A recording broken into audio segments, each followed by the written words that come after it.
Hi there, Mike here, and I am making the second video that I'm making about playing the guitar here in Mike's Guitar Corner, or whatever I'm calling this.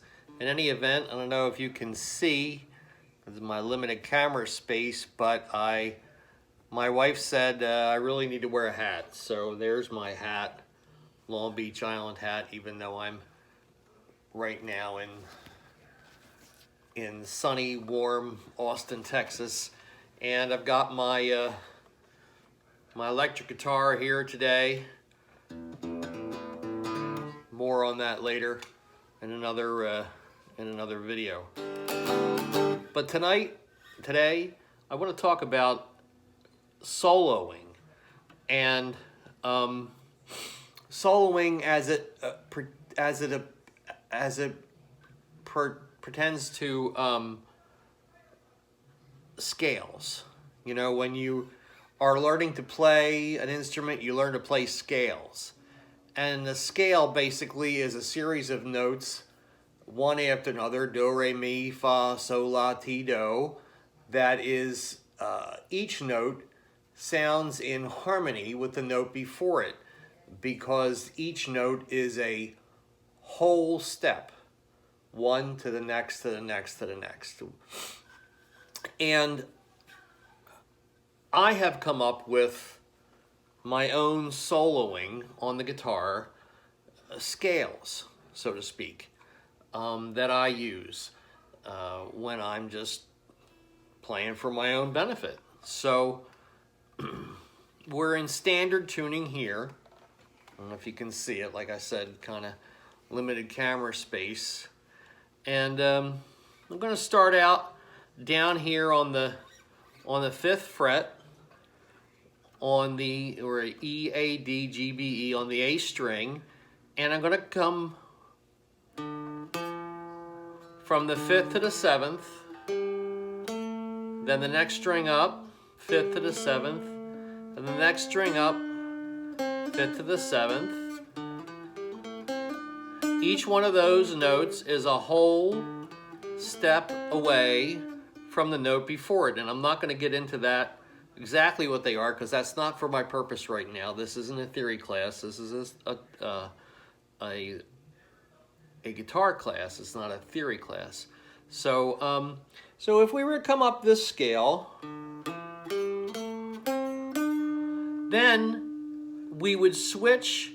So we're a 5, 7, 5, 7, 5, 7, and then we're going to switch to 6, 8, 6, 8, 6, 8, 6, 8, 5, 7, 5, 7, 5, 7, 6, 8, 6, 8, and that's the first scale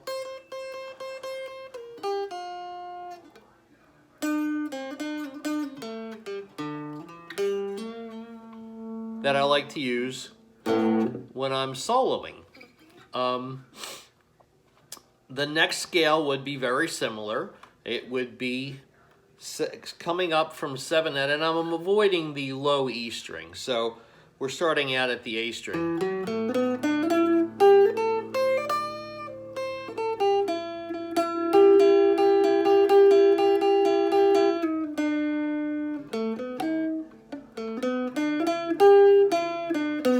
And notice how those sounds go together.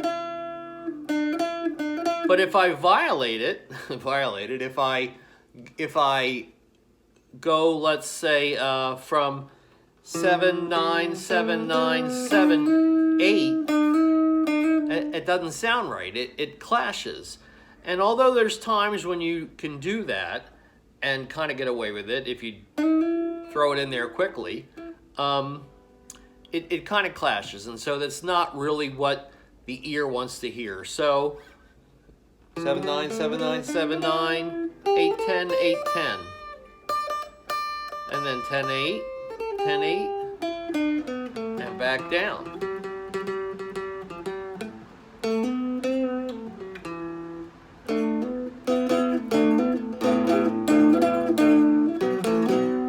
And even if you wanted to bar over a couple of strings, you could do the same thing as I'm playing the E, A, D,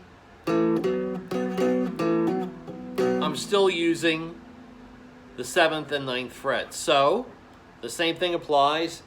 9, 11, 9, 11, 9, 11, 10, 12. Are you catching the pattern here? 3rd grade math?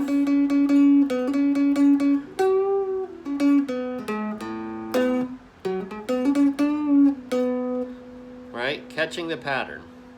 And when you come to here's the 12th fret, and here's an easy one to do. You can just come up on either side of the 12th fret, and then when you get up to the B string, you switch over. So we go 11, 13, 11, 13, 11, 13, 12, 14, 12, 14.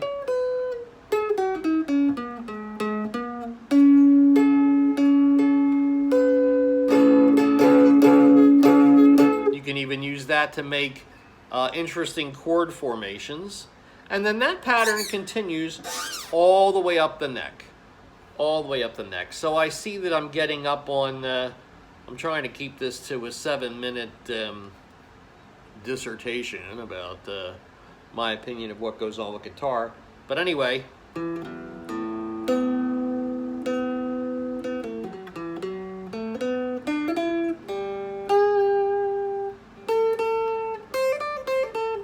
and of course you don't have to go one note right to the next. You can, it's music, so as long as we're staying in that whole note key, the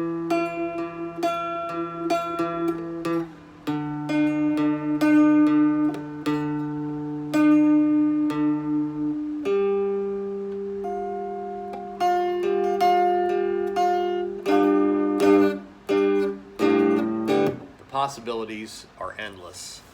And I hope you enjoyed it. I hope you were able to see it. And I had a good time making it. So this is Mike's Guitar Corner, and I'm Mike, and I'm out of here. Bye.